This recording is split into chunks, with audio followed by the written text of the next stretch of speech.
And Job was like, you's a foolish woman. You're dumb. Okay, babes, you're dumb. Hi, you guys, and welcome back to another video. It's been a minute since I posted, and let me just say that there's not even a reason why I haven't posted, why I haven't sat down, why I haven't recorded. There's not a reason. I don't know if it's just I've been lazy or if it's I just neglected posting, and I feel like it's that. But then there's also a new adventure that I am trying to take part in, and we may go over that later, sooner, who knows. But we're gonna go ahead and get into the video. If you're new here, my name is Deja Monique. I've been doing these Bible studies, just more so trying to give all of you a better understanding of what different Bible stories are trying to teach you, different meanings, different aspects of the Bible. And let's be honest, sometimes it's really hard to like grasp what's going on. I can't tell you how many times that I've honestly just struggled trying to understand it all. So I'm trying to come to you guys with what I've understood so far, so that way you can get into your Bible more and understand different parts of it. Okay, so if you tune into, I would say, the last few Bible studies, we talked about the different fruits of the Spirit. And if I'm correct, I think we have 3 more. And we're going to go ahead and finish it off because I really got to finish what I've started. So we have talked about, let's see, goodness, love, joy, peace, self-control, kindness. So we have long-suffering, gentleness, and faithfulness next, okay? So today we are actually going to talk about long-suffering. And you know, of course, if you're new here, we are going to get the scripture from Galatians chapter 5, verse 22 to 23. And it says, the fruit of the Spirit is love, joy, peace, long-suffering, kindness, goodness, faithfulness, gentleness, and self-control. And all of these things are just different characteristics of God and characteristics of what He wants us to have. Okay? So we're going to be talking about long-suffering. And long-suffering basically is like having patience. Having the ability to endure difficult situations. Being able to tolerate other people, because let's be honest, especially in today's day and age, day and time, it's really hard to tolerate everyone, to love everyone the same, to treat everybody as you would want them to treat yourself. So long suffering is just having to be able to tolerate that, okay? And it's also to remain calm in very stressful, difficult situations. And that is one thing, like an affirmation that I always used to say. I'm not going to say I always say because I've stopped saying it.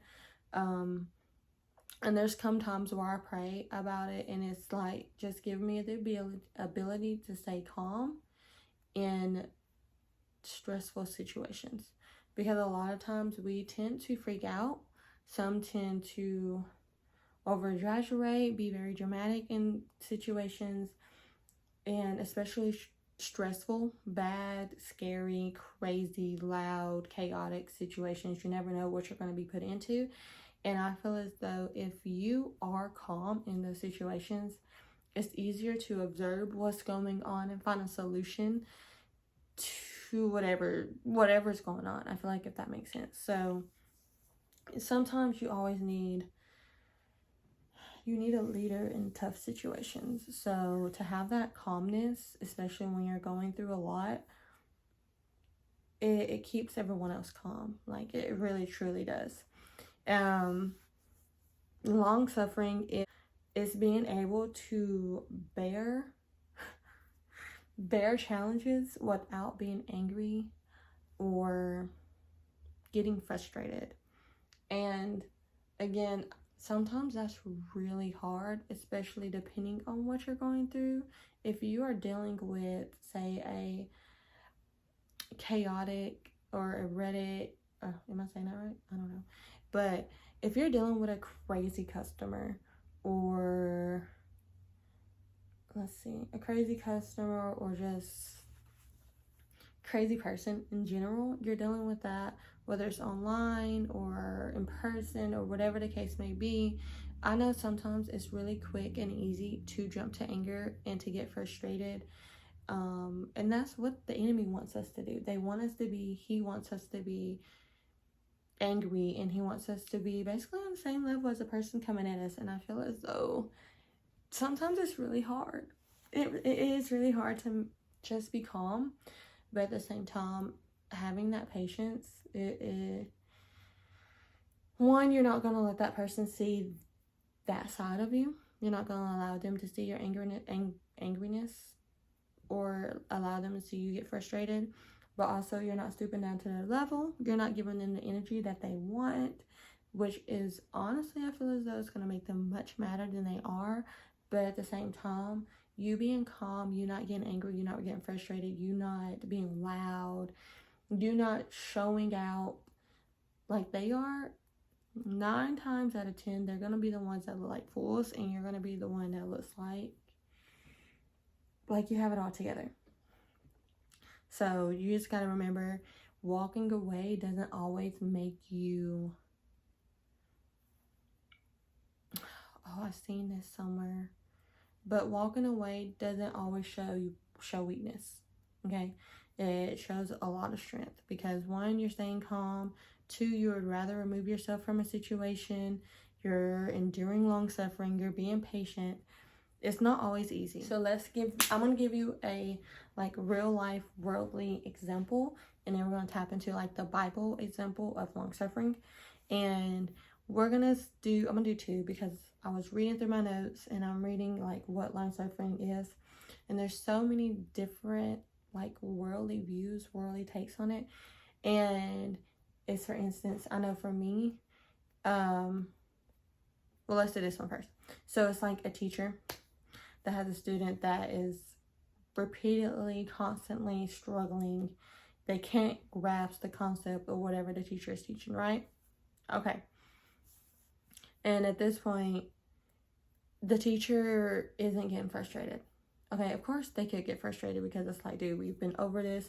What is that whole thing? If Adam had 2 apples, you ever seen that little meme or status on Facebook, and there's a person, they're trying to teach your kid how to do some type of math problem, and it's if Adam had 2 apples.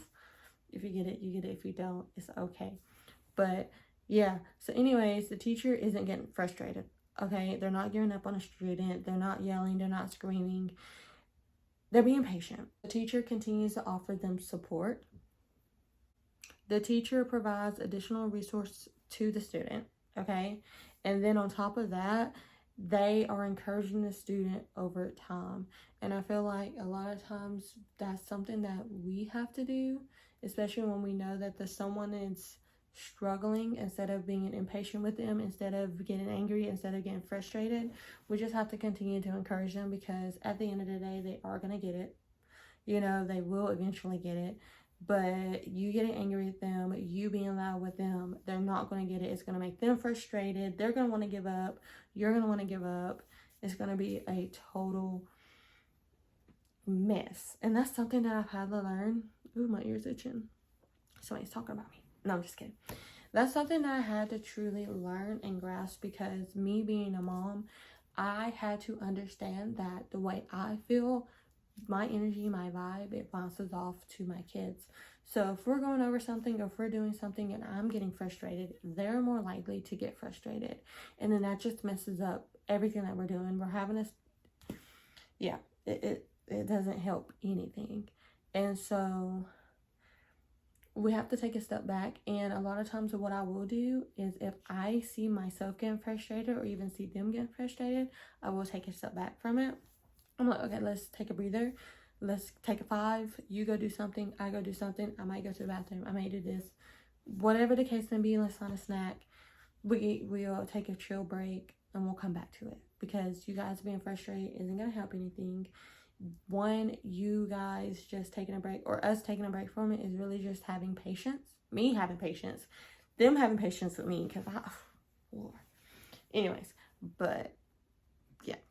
y'all get it at this point. Just being able to stay calm and in the midst of so many situations, no matter what's going on, that right there is a lot of long suffering. Now we're going to talk about a biblical version of it. So if you don't know this story, we're going to be talking about Job. Now Job, of course, his story can be found in the book of Job. And if you don't know Job, long story short, Job was a man of God. Let's start from there. He's a man of God. Okay. He was very faithful to God. He was also a very rich man, just rich in life. He had a bunch of sons, a bunch of daughters, land, cattle, sheep, all of the things. He was very rich in life. And one day the devil was prowling around, as he does, looking to steal, kill, and destroy. He went to God, and long story short, this again, I can't think of the word. I'm paraphrasing it all.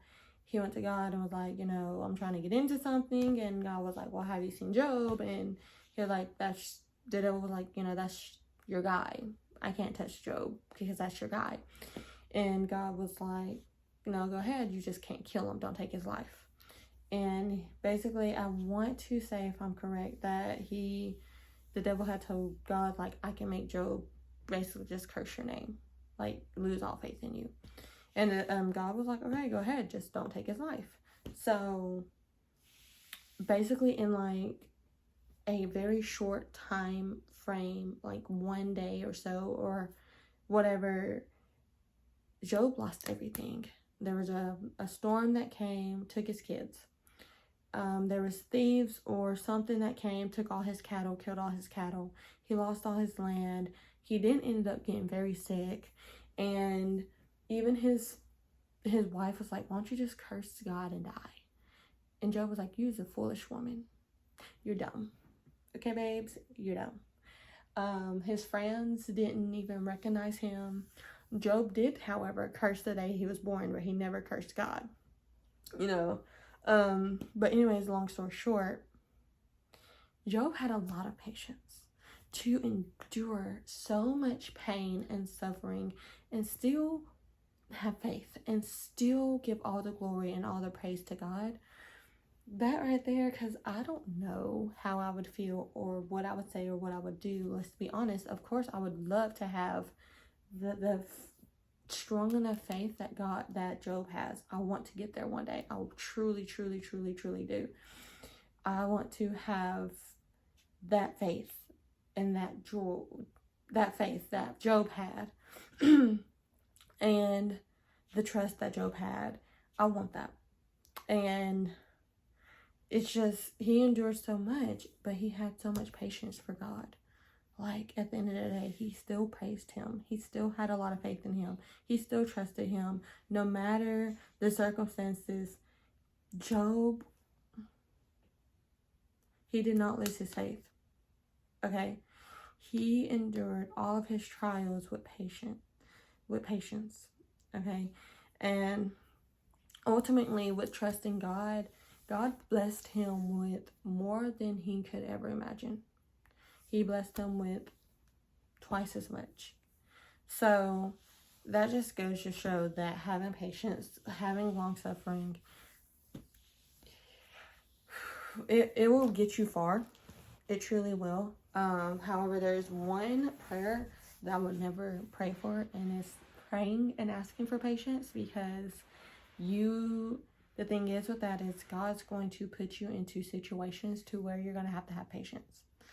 You're going to have to tell yourself to be patient. You're going to have to wait on whether it's a new job, whether it's a new relationship, whether it's having children, whether it's having a new car, whether it's getting a new house, whether it's being able to just get through a certain season of your life.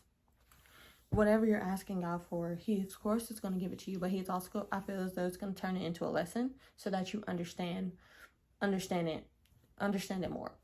And asking for patience is, God's going to most definitely make sure that you understand patience. You're understanding long suffering.